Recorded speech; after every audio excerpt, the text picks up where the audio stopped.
06AU, otherwise known as Kaplan's Critical Thinking class. I personally have Professor Diana Wednesday nights, but anyone who's in this class can go ahead and use this information.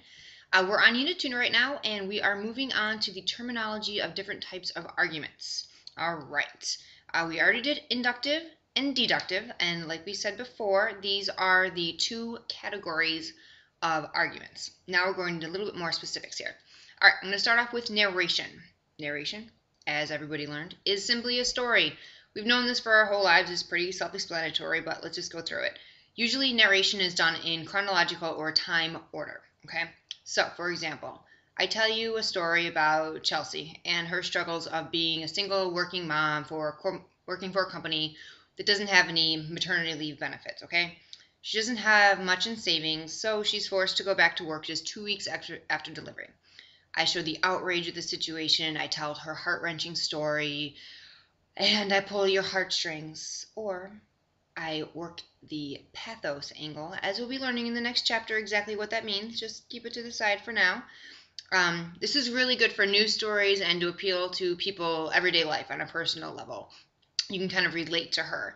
It's one of the reasons why commercials tend to throw in a person's name, or if they're bantering back and forth between friends, the whole point is to make you feel part of the situation. So that's what narration accomplishes. It's a story that's usually told in chronological order that supports your final conclusion.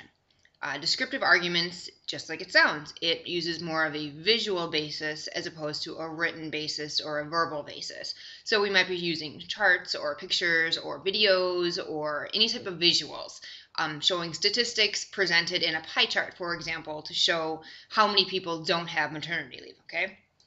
The illustration method takes the two of these, the narrative and the descriptive, and kind of meshes them together into one big illustration of the problem as a whole, and from that we draw upon a conclusion. So I could take the example of Chelsea that we were talking about, maybe throw in some pictures of her and her cute little baby, and add in some statistics and pie charts showing the national trend towards maternity leave, and maybe end it with a congressional hearing and what's going on exactly with the topic right now. And from that, I'm going to conclude that it's really important that right now the United States needs to implement mandatory paid maternity leave for families that the states will be responsible for sponsoring and administrating.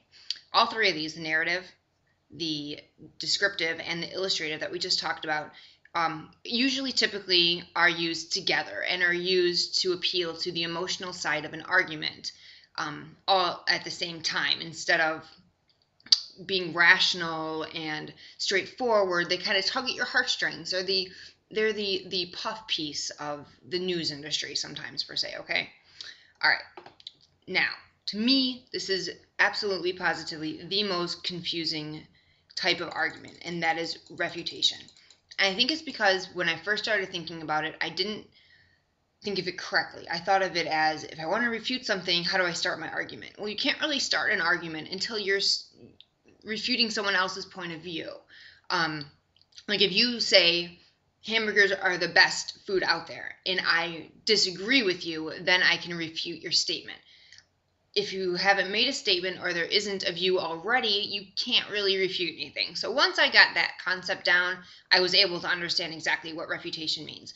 It's a really good style of arguing for super controversial topics. Same-sex marriage, abortion, or if we should be in NATO, examples like that, things that people tend to have a really strong stance on. And this is because we're not showing that we're right. Like, I'm not trying to tell you that I am correct. I'm simply pointing out that your point of view is incorrect, okay? We are disproving our opponent's viewpoint in the hopes that they decide to take on our point of view. We're not backing ourselves. We're not giving statistics or examples or claims to support us. We're simply disproving them. Okay, so for example, let's say that I'm pro-choice when it comes to abortion and you are pro-life. I'm not going to try to prove my side of the point. I'm simply going to try to prove that your pro-life stance has flaws, and tactfully and respectfully and without attacking you, point those out. Refutation doesn't work if the other person feels like they're being attacked. It needs to be approached very tastefully, very tactfully, and very respectfully. If this is done, it can be a good argument. If you simply start bantering somebody and saying, nope, you're wrong, this is why, you're not going to get anywhere. So respect and the whole not attacking attitude needs to be taken in this choice. So again, I'm pro-choice, you're pro-life, I want to prove you wrong, okay? So I state examples such as how life doesn't begin until till birth, and maybe I can provide some medical standpoint behind that. I can point out that women have been alive forever and have been giving birth to children forever and know their bodies better than anyone else and know their emotional and financial and social and economic state better than anyone else. So they are the ones that should make the final decision as to whether or not they should have a child.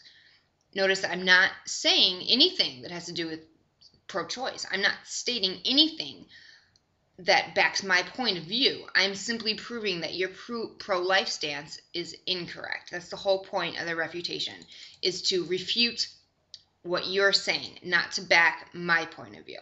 That's the big difference in that type of arguing. And I think that a lot of times it's one of the harder concepts to grasp as far as argument style, simply because it's not possible to refute something until there is something actually already there to refute.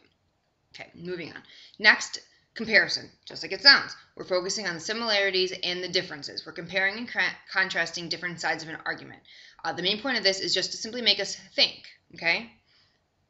If a tree falls in the woods and no one is there to hear it, does it make a sound? Something you've been hearing your whole life. It's a comparison. It's a question. If something falls in the wood and no one's there to hear it, does it really make a sound? It's philosophical and all that, but let's just take it for what it is. Is there truly a sound that's made? Okay, my thought process here.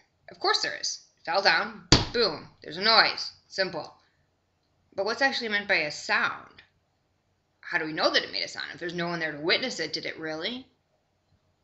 That might sound like a silly conclusion and a silly assumption and a silly question to even ask, but let's change it to, if there's a God and no one has any evidence of it, how do we know that there really is? Same type of question, okay? Now let's take the tree example and reword it just a teeny tiny bit, and you'll get what I mean. If a tree falls in the woods and a deaf person watches it go down, do they hear it? Of course not, they're deaf. But did it still make a sound? Well, to them it didn't. So what's the answer to that question?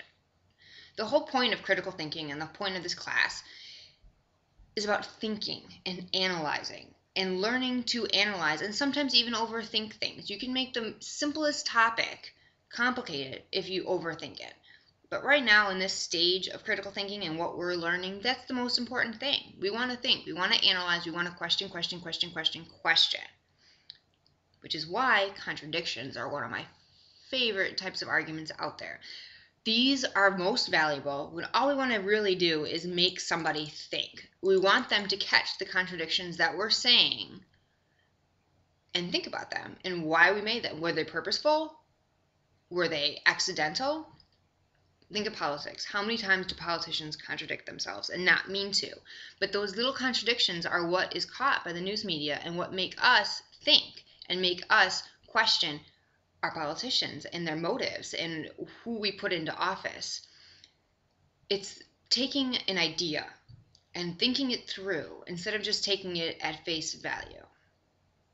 For example, simple everyday saying that we've all heard a million times when walking out of the movie theater, that movie was so bad it was good. What am I trying to tell you? The movie was horrible? The movie was good? That movie was so bad that you shouldn't waste your time on it? Or that movie was so unbelievably awesome you should spend your hard-earned cash on it? Or it was so campy that besides the fact that it really did stink and it has no cinematic value, because of the campiness of it and because of how hokey it was hysterical and I laughed the whole time. This type of contradiction, this type of saying that it's so bad it was good, all it does is make you think through a topic and think through someone else's argument. Okay, so this is just the basic stuff. This is the terms that we're going to be throwing around the rest of the course. Important that we all get on the same page and we know what terminology to use so we can have intelligent conversations. I would absolutely love to hear or see anything that you have to say or your examples of any of these terms or anything in future lessons. So everybody knows I'm tagging all these with the words Kaplan and critical thinking.